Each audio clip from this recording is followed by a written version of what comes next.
Vec could have been one of those top players this week. However, he lost to Mitsuones, who is above him in the points. And FASOLL is also above him in the points and has now, at minimum, got the same place as him. So in order for Nivek to be one of these qualifying players, he's going to have to outplace all of these guys next week and the week after.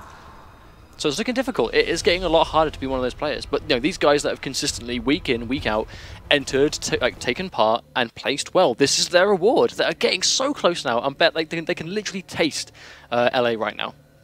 Because they are that close. There's 100k minimum at the moment. I mean, everyone wants it. Everyone wants to win it. But yeah, this is a matchup I think Kung Lao does well in.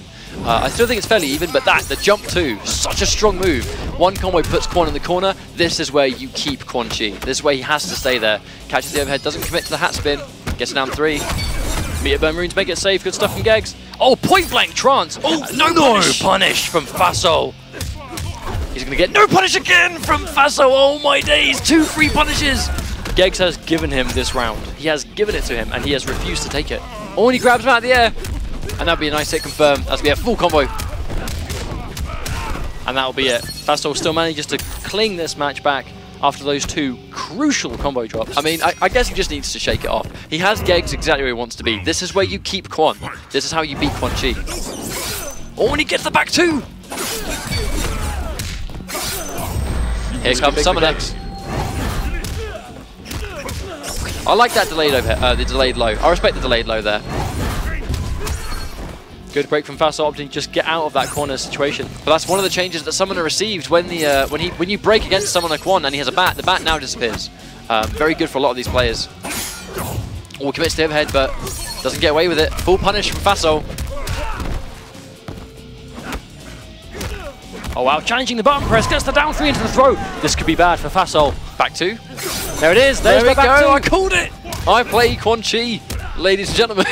And there's the standing 2 to take round 2 for Gegz. I mean, we're seeing, there's no real reason to not block low aside from point blank range. I mean, that's the interesting thing why back 2 tends to catch so many people from far away, because at that kind of range, the back 2 is only on the hit. The back 3, which is the low, is point blank. FASOLL blocks, but then gets tagged by the trance there. I'm not quite sure what move he thought was following up from back 2, but it is always a block string. You cannot armor in between that.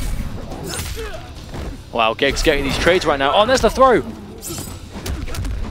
Oh, Gegz getting tagged there. Tries to delay wake up. Oh, point blank. That's one thing FASOLL is doing. He's looking to really just put on this pressure and just keep it there. Catches a jump 2. Oh, and he's pressing buttons. Has to break. And he catches the jump 2 as well. I mean, that jump 2 is the truth versus Quan. But he doesn't get it, but he does get the conversion anyway. And that's going to be game 1 to FASOLL.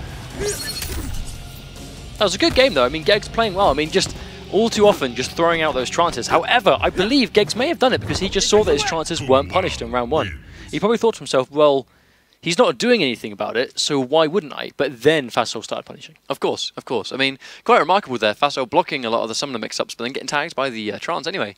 Clearly, I think he was just caught sleeping. I mean, there must have just been a moment where he didn't think about it. Because he's clearly ready for a mix-up. And the only thing that he'll follow up with would be a Meter Burn Rune or a Trance, which is something that you still need to block. So, you know, the important thing here that FASOLL did take the game. But the question is Gegz going to change to Kotal? Which is actually looks like he's actually going to change character. He's gone, yeah, straight for Kotal Khan. Opts to not pick Quan at all. I do find it interesting how Gegz didn't attempt this against Use for Glue, because Use for Glue took game 1 of that set, was it? Because the games against Use for Glue weren't massively convincing. But what won the games for Use for Glue were the clone. It was the clone that caused the issue, and War God undeniably has an easier time dealing with that than Quan Chi. I disagree. I think in the corner he's free, but mid-screen, Kotal Khan doesn't do anything against Ice Clone. I mean, Kotal Khan struggles against Grandmaster. No, that's true, and that's most likely why Gegz is opting to try against Kung Lao instead. Oh, and he catches and pressing buttons, tags the overhead. Oh, doesn't get the combo though. Oh, gets the full max range jump 2. Oh, tags the overhead again. Gets the overhead once again. That's going to be good damage. Drops it, unfortunately, but the bulk of the damage has already been done. And that's going to be guaranteed chip, no doubt. Yeah, Gegz core pressing buttons, trying to get out of that, but at that point, that is guaranteed chip. There's nothing you can do. Oh, nice anti-air.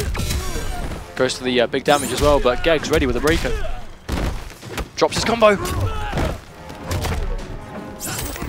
Oh, he tries to anti-air, but unfortunately you really can't anti-air Kung Lao. That jump 2 is such a strong normal. Only specific characters can really anti-air that. Meteor Burn Hat gets the advantage. I think he's trying to bait Gegz into doing the Meteor Burn sword, but Gegz not biting. And there it is, but that time is a bit too late. No confirm from FASOLL though, and that will be it. That was an even more dominating game. We will no doubt, I think, see Gegz go back to Quan. He just couldn't get anything going. I strongly think we're going to see Gegz make the change back to Quan Chi. Because, I mean, like, in that situation there, Quan has tools that the way Gegz is playing, the way he's playing his game, Quan kind of caters to him better, I think. But we'll have to wait and see. I mean, I think he should change to someone like Quan. Well, you fundamentally can't take away that trance is all you need to win with someone like Quan Chi. If you get a trance, you start putting on a lot of pressure. You make it really difficult for them to block, and it all loops back into itself for no meter. And you can't take that away. Let's not forget the bulk of the damage as well. The bulk of the damage came from those summoner mix-ups. Gegz just got one touch and then played the mix-up, but Gegz actually sticking with Kotal Khan, going back for Kotal Khan. Could potentially be 3-0'd. Yeah, FASOLL playing really well for himself, but Gegz must feel like there's something that he must think there's something I didn't do that I can do in this game. So I'll have to wait and see what the adjustment is. FASOLL looking one game away from grand finals though, where he'll be able to fight Mitsuones. I know, I want to say that FASOLL and Mitsuones have played before. They have, I think, but I can't quite remember exactly when it would have been. I do believe I remember commentating a game with theirs in the past.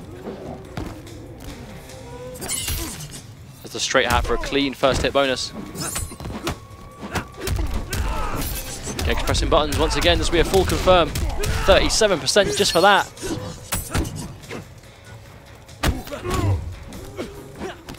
FASOLL just playing so defensively right now, and it's working out a treat.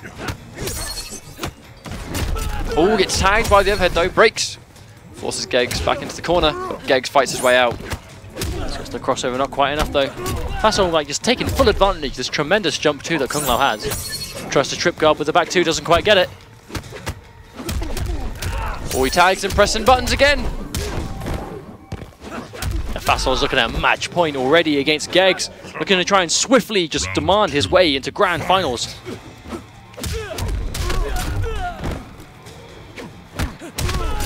Oh, Gegz goes for the overhead option. Oh, he gets the convert. Gegz trying to break. Oh, wow! Corner swap position. Oh, wow, what a conversion from FASOLL. Really smart. Meteor Burn Hat, plus on block. And now he's got him in the corner. Here comes the block string. Gegz could arm him between the last hit and the hat, but he's not trying to. Does it late instead, but still manages to get it. Good stuff from Gegz. Good damage as well, fighting his way out of the corner. Ooh, gets the low there. Fully punishable, but opts not to punish it. Oh, Meteor Burn Sword, what a bait from FASOLL. Now Gegz with no breaker available. Oh, this is bad. This is looking really good for FASOLL. Oh, the patience on Gegz there. Really smart stuff. Sacrifice honors me. Smart stuff from Gegz to just stay out of range of that Meteor Burn spin. FASOLL getting a bit too preemptive with that.